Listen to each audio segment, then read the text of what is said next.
Okay, buddy, this is your, I put a hard start kit. I put a new capacitor.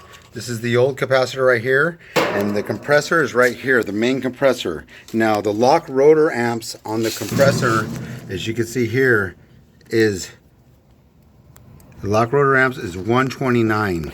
You see right there, 129 LRA. Now, when I try to start the compressor, and if it hits 129 and it doesn't start, then that means that the compressor is grounded. It's not starting. So let me go ahead and put the power in.